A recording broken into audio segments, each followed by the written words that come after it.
I'm Hi there.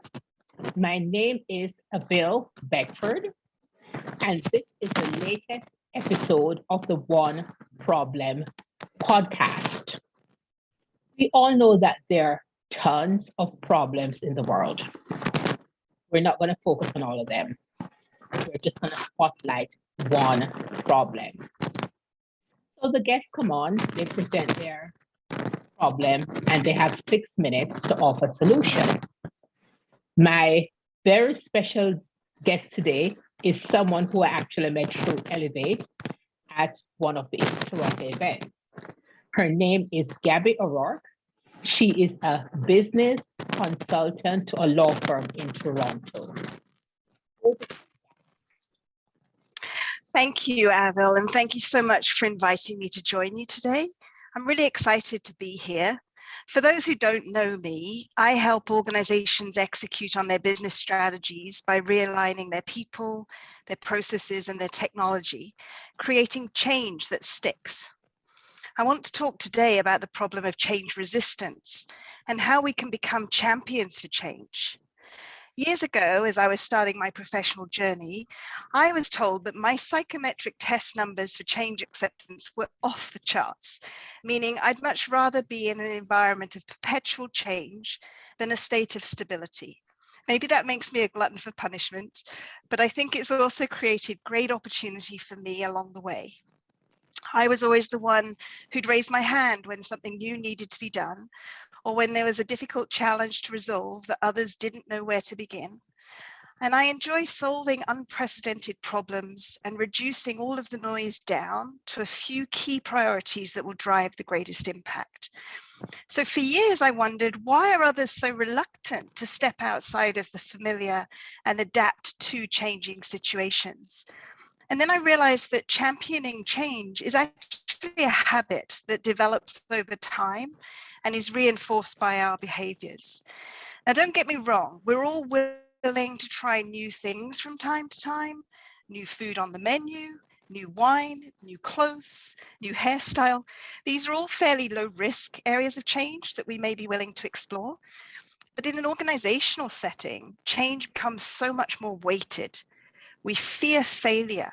We're reluctant to lose our status and identity, especially in areas of deep knowledge and expertise.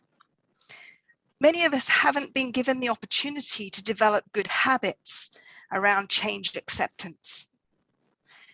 When you work for over 20 years in professional services, as I have, working with highly skilled knowledge workers in the fields of accounting, business advisory services, and law, these are areas where failure can carry great cost.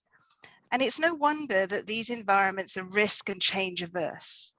The same is true for any environment where people may have invested years in their career path and developed deep expertise in a specific area, only to be concerned now that their skills may become obsolete as we move increasingly towards a technology-enabled, digital, and even AI-powered world.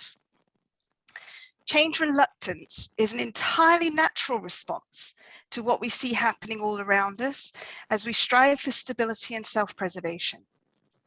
So how, as leaders, can we open people up to change and get them to embrace the new, letting go of the past?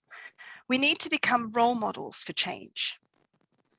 Now, many times in my career, I've been tasked with changing the energy and the focus of the organizational culture.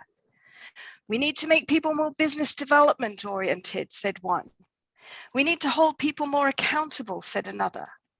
We need more collaboration, said a third. But change doesn't happen effectively when you do it to people. You have to change with them. So leaders who want people to become more open to change must show that they themselves are willing to do what it takes to change as well. It can start with showing people you're willing to learn new skills or behaviors, that you're willing to put yourself in positions where you might not be the most knowledgeable or skilled in the room, and you may have to lean on others. You can begin developing the habit of change acceptance by taking up a new hobby or pastime in your personal life, or going back to school for a new skill.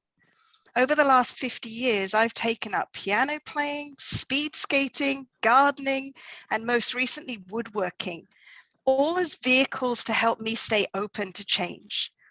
And in my professional world, I've learned about design thinking, agile project management, digital product design, all areas that were new to me and gave me new skills.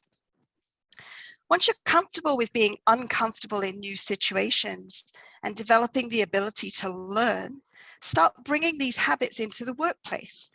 Show others that you don't have it all figured out and that from time to time you are learning things from the ground up.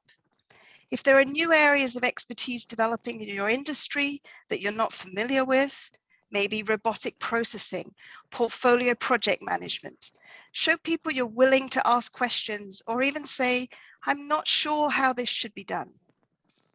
Some of the best leaders I've ever worked with have been very open about what they know and also what they don't know, where they felt comfortable and confident and where they felt they would be out of their depth. The effect that had on their team was to create opportunities for others to make a contribution and share their ideas, and even for people to volunteer to figure it out together. By a leader showing that it's okay to not have all the answers, it allows others to be more open to try something new.